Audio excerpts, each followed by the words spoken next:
નમસ્કાર સર્વ દર્શક મિત્રોનું સ્વાગત છે તમારું અમારા નવા એક વ્લોગમાં જેનું નામ છે પરાગ સાતા વ્લોગ. મિત્રો, ક્રોધ કરીને એ બધું ન ગુમાવતા જે તમે શાંત રહીને કમાણા છો. આ વાત સાથે આ ચીજ સાથે શરૂ કરીએ આજની નવી રેસીપી. મિત્રો, આજે અમે તમારા માટે જે રેસીપી લઈને આવી ગયા છીએ ને એ એકદમ બધાને ભાવે એવી છે. એનું કારણ છે કે આજે આપણે બનાવવા જઈ રહ્યા છીએ બોમ્બે ભેળ. બોમ્બે ભેળ તમે કહેશો પરાગભાઈ બોમ્બે ભેળ શું? તો બોમ્બે ભેળ કરીને એક સરસ મજાની આઈટમ અમારે રાજકોટમાં મળે છે અને જે ખાવાની ખૂબ મજા આવે છે, જે નાના બાળકોને પણ ગમે છે અને મોટાને પણ ભાવે છે. પણ આ કેવી રીતે બનશે તો પૂછવું પડશે અમારા હોમ મિનિસ્ટરને. તો ચાલો એને પૂછી જ લઈએ અને શરૂ કરીએ. અંબા બાપારું અંબા અંબા જય શ્રી કૃષ્ણ. જય શ્રી કૃષ્ણ. બોમ્બે ભેળની તૈયારી થઈ ગઈ? બસ બોમ્બે ભેળની તૈયારી સ્ટાર્ટ થાય છે હવે. એના માટે સૌથી પહેલા આપણે સેવ બનાવશું ચટપટી. એના માટે જો આ 2 વાટકી ચણાનો લોટ ચારીને લઈ લીધો છે ને તેલ ગરમ કરવા મૂકી દીધું છે. પછી તમને હું બનાવતી જાઉં ને કહેતી જાઉં.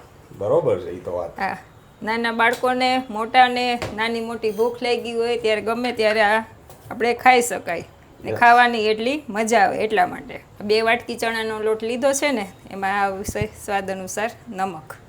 યસ. આવી ગઈ 1 ચમચી હિંગ, 1 ચમચી લાલ મરચું આવશે. આમાં છે ને થોડુંક મસ્ત મોણ આવશે, બહુ જાજુ નહીં. 2 વાટકી લોટ છે ને એમાં 1 પાવરું એડ કરશું આપણે. પેલા બધું મિક્સ કરી થોડું થોડું પાણી એડ કરીને મીડિયમ સેવ પડે ને એવો લોટ આપણે તૈયાર કરશું. એના માટે જો 1 ગ્લાસ પાણી લીધું છે. પછી કેટલું થીક કરવું એ બતાવું તમને. જો આટલો થીક આપણે લોટ રાખવાનો છે. યસ. સંચામાંથી પડે ને એવો. આ ગ્લાસ ભર્યો તેમાંથી જો 1/2 ગ્લાસ પાણી આપણે લોટમાં એડ કર્યું છે. Okay okay. અને સાઈડમાં જવા દેશું. આપણું તેલ હવે ગરમ થઈ ગયું છે ચેક કરીને. આ રીતે સંચો ને જારીને બધું છે ને તેલથી ગ્રીસ કરી લેવાનું છે. ચણાનો લોટ ચોટે નહીં ને એટલે. યસ. હવે આ સંચાને આપણે ભરી લેશું.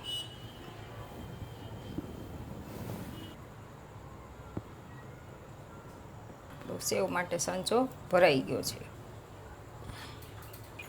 તમને આટલું બધું યાદ કેમ રહે છે? મને તો આવું યાદ જ ન રહે. બોલો. કરતા હોય ને રેગ્યુલર એટલે યાદ આવી જ જાય કે આમ નહીં આમ કરવાનું છે એમ. બરોબર. બધા મોટા કરતા હોય જોયું હોય ને એટલે પછી આમ હવે તો પ્રેક્ટિસ પડી ગઈ હોય ને. ચાલો આપણું તેલ ગરમ થઈ ગયું છે. હવે ગેસ સ્લો કરી ને આપણે પાડી લેશું.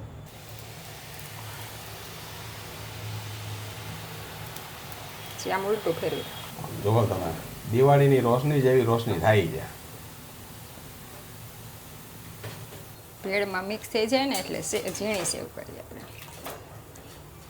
આટલી બધી ઝડપથી થઈ જાય? એકદમ ઝડપથી થઈ જાય. તો લેડીઝ માટે સાવ સહેલું કામ. સહેલામાં સહેલું ફરસાણ છે આ. છે મસ્ત એકદમ.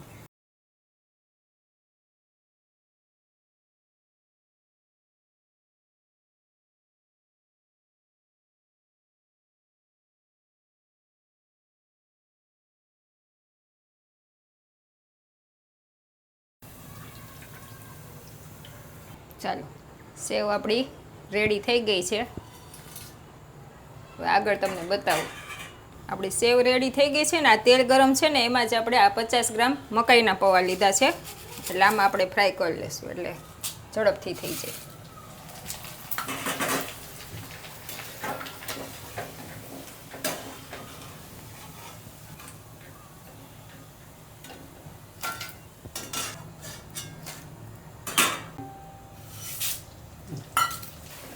સરખા તરાવા દેવાના પૌવાને, એકદમ ફૂલવા દેવાના. કેટલું ઝડપથી થાય છે મને તો ઈ થાય છે. સાહેબ 20 સેકન્ડમાં આ વસ્તુ થાય છે અને આપણે બધા બહારના પડીકા ખાવા છે. સાહેબ આજનો આખો બ્લોગ છે ને એ આપણે મેં કાલે ડીકોડ જોયું ને એની ઉપરથી મને આઈડિયા આવ્યો. એનું કારણ છે કે એમાં સરસ મજાની વાત કરી સુધીરભાઈએ એમ કીધું કે જો આ રીતે પેકેટના ફૂડ્સના નાસ્તા આપણે ખાતા રહેશું ને તો 2050માં 5 માણસથી 1 માણસને કેન્સર હશે. એટલી ખરાબ વસ્તુ આપણે ખાઈ છીએ.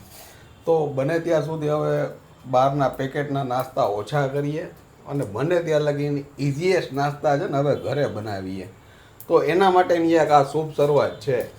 તો આશા રાખું છું કે તમને પણ આ વસ્તુ ગમશે. બરોબર ને પારું? સાચી વાત છે. ઘરનું જે ચોખ્ખું ને હોય એવું બહારનું ન જ હોય. આપણે ઘરે છે તો વ્યવસ્થિત ચોખ્ખાઈનું ને ધ્યાન રાખીએ ને આપણે જે હેલ્ધી હોય એ વસ્તુ યુઝ કરીએ એમ. કારણ કે બાળકોને થોડુંક ચટપટું જ ખાવાનું મન થાય, આપણને મન થાય છે તો ચટપટું થાય અને સારું થાય, અને આપણને એક સેટિસ્ફેક્શન રહે કે આપણે બને ત્યાં લગી સારું ખાઈ લઈએ. વાહ પારું, શું વાત છે!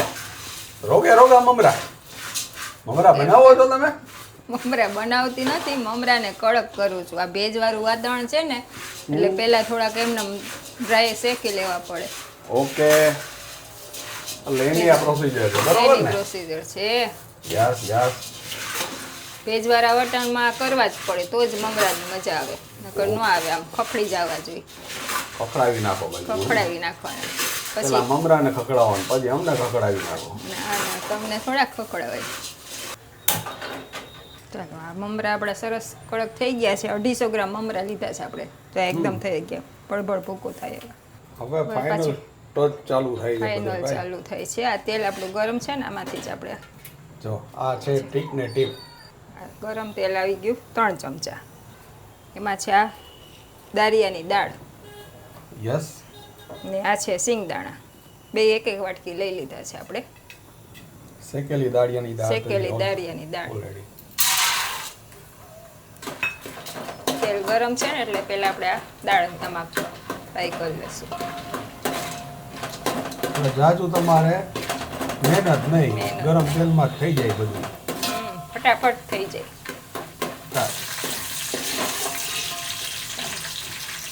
દાળિયાની દાળનો કલર ચેન્જ થઈ ગયો છે. સૌથી પહેલાં છે ને આપણે આ દાળિયાની દાળ જ ફ્રાય કરવાની, નકર સિંગદાણાની હિસાબે તેલ આપણું કાઢવું પડી જાય, એટલા માટે. દાળ થઈ ગઈ. હવે આમાં આપણે સિંગદાણા મિક્સ કરી લઈશું. સિંગદાણા સરસ ફૂટે ને એવા થવા દેવાના છે. બધા સિંગદાણા આપણા ફૂલી ગયા છે. હવે આને કાઢી લઈશું આપણે. સિંગદાણા ફૂલી ગયા છે, હવે એને પણ કાઢી દેવામાં આવશે. જે ફૂલે ને એને કાઢી મૂકવામાં આવે, બરોબર ને? તેલમાંથી કાઢી લેવાના. તોફાન કરે એ તેલમાંથી બહાર, લાલ થઈ જાય પછી.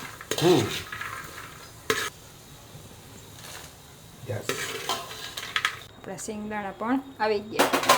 જો હજી આટલું તેલ બચ્યું છે, એટલા તેલમાં આપણે 3 ચમચા લીધું હતું, એમાં જ આ બધું ફ્રાય થઈ ગયું છે. હવે આમાં જ આપણે આપણા મમરા શેકી લઈશું. આ છે ગુજરાતી ગૃહિણીઓની માસ્ટરી. ઓછા તેલમાં કેવી રીતે બધું કરવું ને એ કરી દઈએ, અને જાજામાં જાજુ તેલ તમારે વાપરવું હોય ને તો એ વાપરી દઈએ. ભજીયા ખાવા હોય તો જાજુ તેલ વપરાઈ જાય. ચાલો, આવી ગઈ હિંગ ને હળદર. મસ્ત સુગંધ આવે ને એટલા માટે. હવે આવી ગયા આપણા મમરા ખખડી ગયેલા. અવાજ આવે છે. આવી ગયું આપણું નમક, ના આવી ગયું મરચું પાવડર, અડધી ચમચી. હવે બધું સરસ મિક્સ કરી લેવાનું છે. ગેસ સ્લો રાખવાનો છે.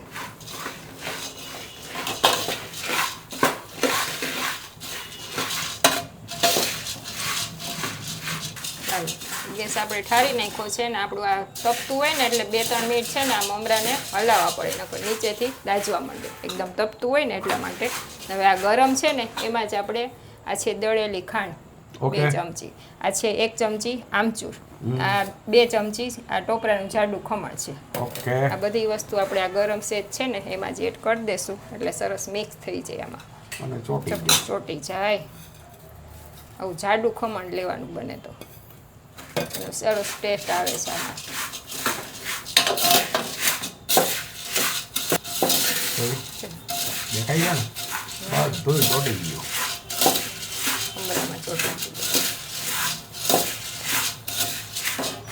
સરસ મિક્સ થઈ ગયું છે. હવે એમાં આપણે આ જે ફ્રાય કર્યું છે ને દાળ, સિંગદાણા ને આ મકાઈના પૌવા છે ને થોડાક મોટા હોય ને એના રીતે અધકચરા કરી લેવાના. થોડાક ભેળમાં સરસ મિક્સ થઈ જાય ને એવા કરી દેવાના. અને આ બધી વસ્તુ આપણે આ મમરામાં એડ કરી દઈશું.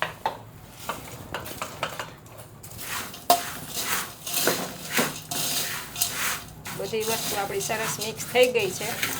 હવે એમાં આપણે આ સેવ એક બાકી છે એ પણ એડ કરી દઈશું આમાં. આપણી આમાં મમરામાં સમાય એટલે એડ કરવાની આપણે ગમતી હોય એ પ્રમાણે. આ રીતે એને થોડોક આમ ભૂકો કરી દેવાનો. બાકીના સેવ મમરા ખાઈ લેવાના. બાકીના સેવ મમરા ખાઈ લેવાનું, બાકી સેવનું શાક કરી લેવાનું. વાહ, તમે લલચાવો છો આવું બધું બોલીને. આ સેવનું શાક એવું મસ્ત થાય. સાહેબ તમે આમ જોવો, તમે આ સેવ છે ને, ચાલો હવે આ બધું મિક્સ કરી લેવાનું.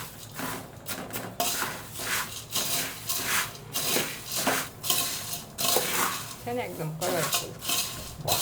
મસ્ત. આ બધું જે મિક્સ થતું જાય છે ને સુગંધ આવતી જાય છે મસાલાની બધી. યસ. ચાલો આ બધું મિક્સ થઈ ગયું છે. હવે આપણે એક ઉપરથી તડકો મારવાનો છે. ઓકે, એ બતાવી દો એટલે આપણી ભેળ રેડી. વાહ. તામઝામ ને ચટાકો તો જોયો જ. એનું કારણ છે કે તામઝામ ને ચટાકો હોય ને તો જ બાળકોથી માંડીને વૃદ્ધો સુધી બધાને ખાવાની મજા આવે છે. તો આપણી બોમ્બે ભેળ છે ને છેલ્લા સ્ટેજે પહોંચી ગઈ છે. અને આમ જોઈ લ્યો છે, આ છેલ્લે તડકાની તૈયારી થઈ છે હવે. બસ આ છેલ્લો તડકો મારી દો એટલે મસ્ત ચટાકેદાર ભેળ થઈ જાય. ચટાકેદાર એટલા માટે આ તડકો એટલા માટે મારવામાં આવે છે કે આમાં છે ને કલર બેસી જાય મસ્ત. મસ્ત કલર હોય ને તો પેલા છે ને માણસ આંખોથી ખાય છે એટલે મજા આવે ને ખાવાની. આવે છે. ચાલો આ એક પાવનું તેલ લઈ લીધું છે આપણે. એમાં આવી ગયા મીઠા લીમડાના પાન. ઓકે, હા લવી ગયા કુઈટા ભાઈ. ગેસ બંધ કરી દીધો છે. યસ, ગેસ બંધ કરી દેવાનો ભાઈ. થોડુંક સાવચેતીથી આ કામ કરવું પડે. યસ. તેલમાં લીમડો કે મરચાં આવે ને એટલે ફૂટે. એકદમ ફ્રાય થઈ જવા દેવાના. 50 નો રહેવી જોઈએ. એમ કે લીમડો જાજો નાખજે. વ્હાઈટ કામ નહોતું હમાતું એની બદલે જોઈ લ્યો તેલની નીચે વયું ગયું છે. આવું બધું હોય. બધાય થઈ ગયા ફ્રાય. જો બબસ આવતા બંધ થઈ ગયા છે, ખખડી ગયા છે. યસ. એના સાઈડમાં કરી દઈશું આપણે. ના 1 ચમચી છે કાશ્મીરી લાલ મરચું. આનાથી સરસ કલર આવશે. ઓકે, બધી ટ્રીક ને ટીપ છે ભાઈ. આવી ટ્રીક ને ટીપ તમારે જોતી હોય ને તો અમારી ચેનલને ફોલો કરજો. ચાલો એનામાં છે ને આપણે એડ કરી દેવાનું.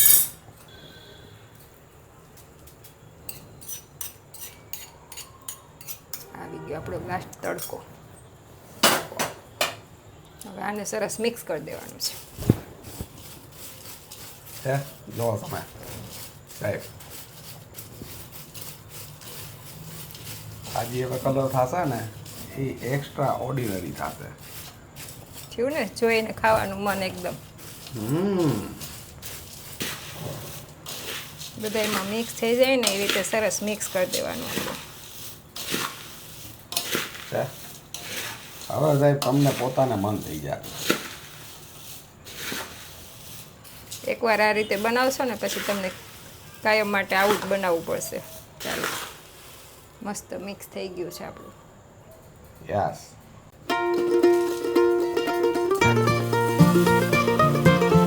રેડી થઈ ગયું છે. આપણે આમાં સર્વ કરી દઈશું.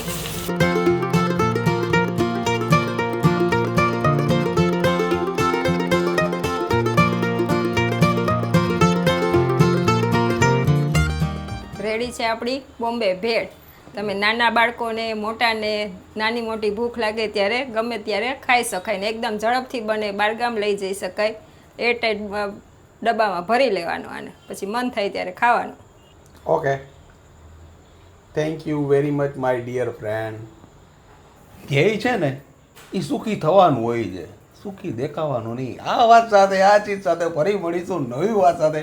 ત્યાં સુધી તમે અમને રજા આપશો મિત્રો. તમે અમારા પોતાના છો એટલે તમને કહી છીએ કે તમે તમારું ધ્યાન રાખજો, તમારા પરિવારનું ધ્યાન રાખજો અને બોમ્બે ભેળ ખાસ બનાવજો.